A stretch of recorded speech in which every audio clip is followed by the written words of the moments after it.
Back in March, an anchor out of Pittsburgh got fired from her job after she went on a Facebook rant regarding the black community. Now, this rant happened after a pretty horrific shooting in Pittsburgh during a backyard barbecue that claimed the lives of 6 individuals, including an unborn child. Now, before there was any information about any potential suspects, the anchor, Wendy went on this rant. Now, let me give you some more details on that. The post came 2 weeks after she covered a mass shooting at a backyard barbecue that left 4 people injured and 6 dead, including a pregnant woman, in Wilkinsburg, a majority black borough. Now, here's what she had posted on Facebook. You needn't be a criminal profiler to draw a mental sketch of the killers who broke so many hearts 2 weeks ago Wednesday. They are young black men, likely in their teens or in their early 20s. They have multiple siblings from multiple fathers, and their mothers work multiple jobs. These boys have grown up in the system before. They've grown up there. They know the police. They've been arrested.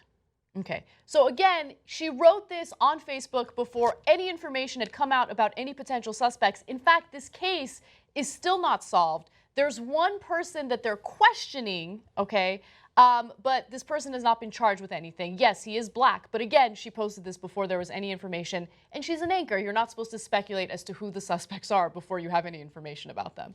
So she got fired, and honestly, I'm of 2 minds on that. So number one, she does seem legitimately horrified by the crime and empathetic towards the victims who are also black. And I think that that was part of her lashing out in this case, okay? Now, I think on the other hand, what she doesn't recognize is her unconscious bias. And I think it's actually shown a little bit more in the restaurant story that she tells, which we'll get to in a second. Now, she's won 20 regional Emmys. So she's an accomplished anchor for what that's worth, and maybe that's worth a lot, right? Now, I have to confess I don't have a lot of respect for local news these days, but she's been doing it a long time, and it is comparative, and so maybe she's done more investigative pieces and might know the background a little bit more than we would. So it's not, and if it's a predominantly black borough, it's not going to be surprising that it would be a black person who is the victim and who is the perpetrator. So that's not a shocking thing to claim.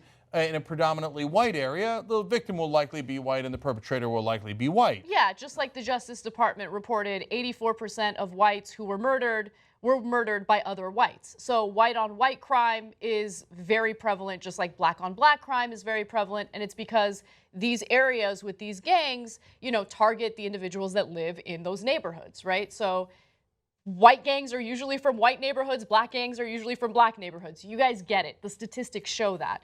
But I want to keep this going because the update to the story is that now she is suing her former employer, WTAE-TV, for firing her. And she's saying that she was wrongfully terminated and that her civil rights were violated as a result. So let me give you the details on that. Slightly ironic. Okay. It is really interesting, okay? So she says, or actually, according to the Washington Post, an attorney for the mother of 5.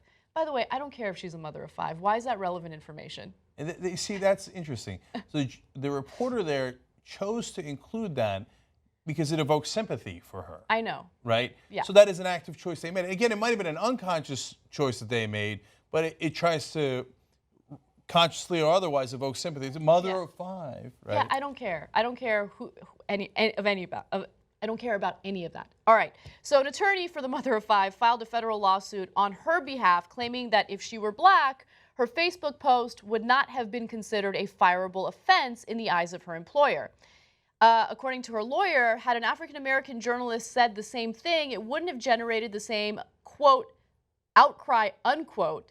What she said was benign at best. President Obama has said similar things.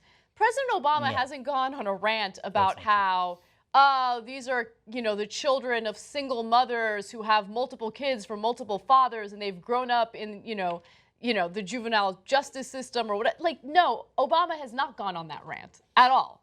Now, on the other hand, if she was black and she had said the same exact words, she probably would not have been fired. She wouldn't have been fired, but I think it's unfair to say that she wouldn't get criticism. We criticize. No, I'm not saying that at all. Yeah. I'm saying she probably wouldn't have gotten fired. I think that that's a fair argument to make, absolutely. Yeah. And I actually, continuing to present, not just to present both sides, but because I think that my ultimate conclusion on this is that she should not have been fired, but that does not mean that what she said was okay. What I would have preferred is a conversation with her, maybe out in the open on the air. Yeah. And brought the two sides together, the people who had raised concerns about her comments and her, and say, do you see why to us this seems like you might not be giving us a fair chance? You're making up your mind ahead of time. So let me just quickly give the restaurant story, because I think it's important in this context. She tells the story of how there was a young black busboy in a restaurant, and she complimented him on how hard he worked. And then the manager told him, and he had this smile on his face, and she wasn't sure that he'd ever gotten that kind of credit before. Has anyone told you that you're special, right? Yeah. Well, yeah, probably his mom, right? Because most moms do. And so and some people say, look, it sounds like she has a white savior complex. Yeah, I have to be honest, I think it does sound like that. Like, you didn't save that busboy. You don't know his family background. You don't know if he has loving parents or he doesn't have loving parents.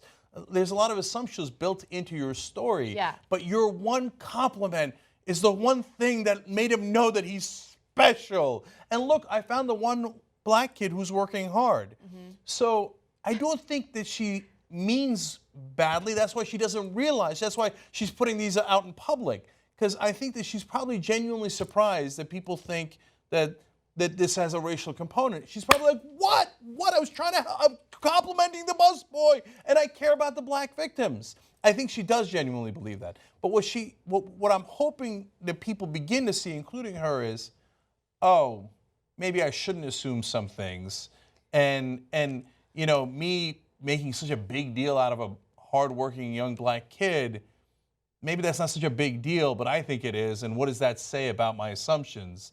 And I wish we had that conversation instead of firing her. Well, the way that we deal with, racial bias or, issues like this is, we go to extremes. And the extreme here was, let's just fire her, right? And what the station did, in my opinion, wasn't really the best way to handle it, because you haven't helped her understand what she said wrong or did wrong, right? So first of all, even if you don't think that there's a racial bias component to what she said, which I think you're crazy if you don't, you have to also understand the fact that as a reporter, as someone who's doing ethical journalism, you cannot speculate about the race of the suspect before the police even know who did it or even have a suspect, right? That's just really bad journalism. So on that count, she should have been reprimanded. I'm not saying fired, but you just pull her aside and say, hey, you know what? You can't do this. You lose your credibility when you do this.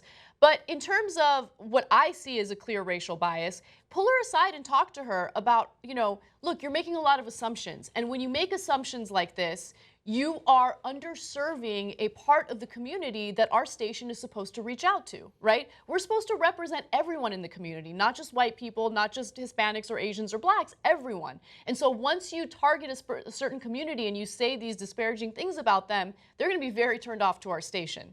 Okay, so let's do maybe some sensitivity training, whatever it is. But I think the thing that stands out the most to me is just the lack of research that went into her statements, right? So she touched on a lot of very controversial issues. And I actually want to make a correction regarding the story that we originally did. When we originally covered this story, I had said that the thing about, black women, the majority of black women being, single parents was a myth. And that was based on an expert that was quoted in one of the articles I read. Well, I did a little digging, and it's actually not a myth. However, a lot of research conflates numbers, and I want to get into that in just a second. She also touched on, black on black crime, which we've already touched on earlier. Black on black crime is just as common as white on white crime is, okay? Now let's get into the single mothers number, because I think it's super interesting. Back in 2015, the New York Times wrote a really great article about how the number of, quote, single mothers, okay? I'm not talking about unmarried mothers, single mothers. They're raising their children by themselves. has actually gone down 9% since 2007. It peaked in 2008. So the numbers are decreasing overall, not just within the Black community, but single mothers overall, okay? Now, 58% of out-of-wedlock births in the United States are to couples that live together, okay? Up from 41% in 2002. What does that mean? And this is based on census data.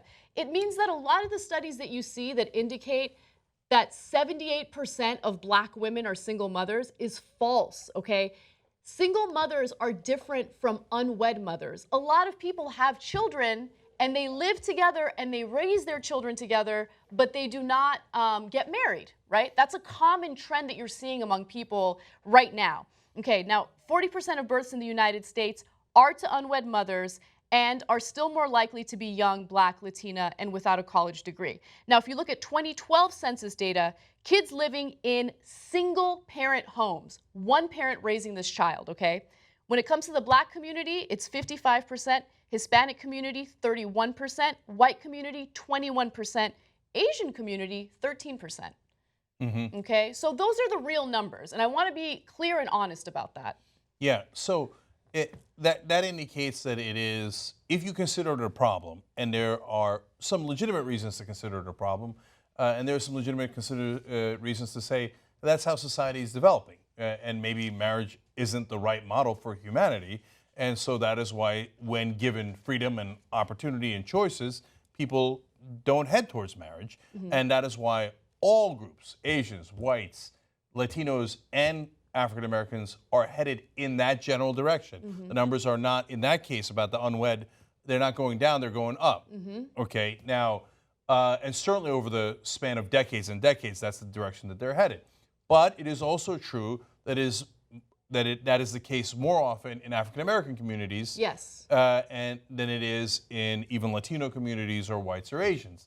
So, and yes, it's harder to raise a kid if you're a single parent because of economic issues and just the physical person being there to help in raising the kids.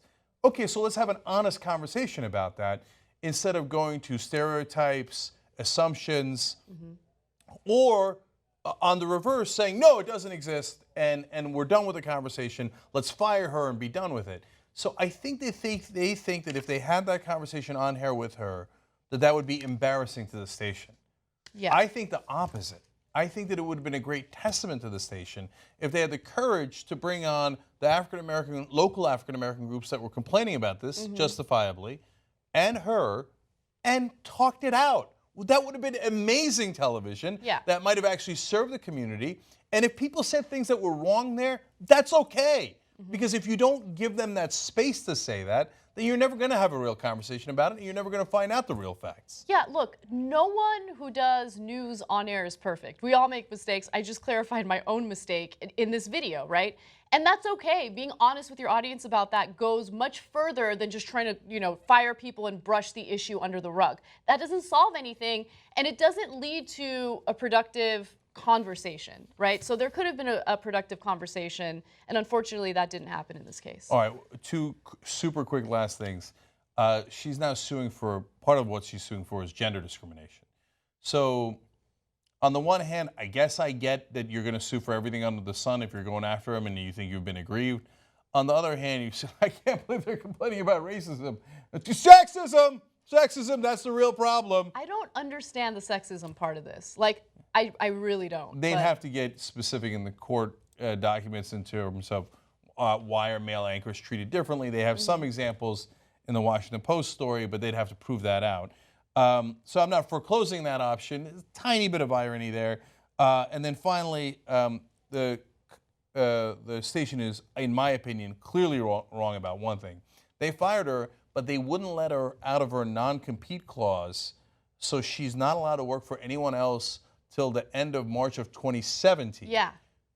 You already fired her. Just let her go. Literally, let her go.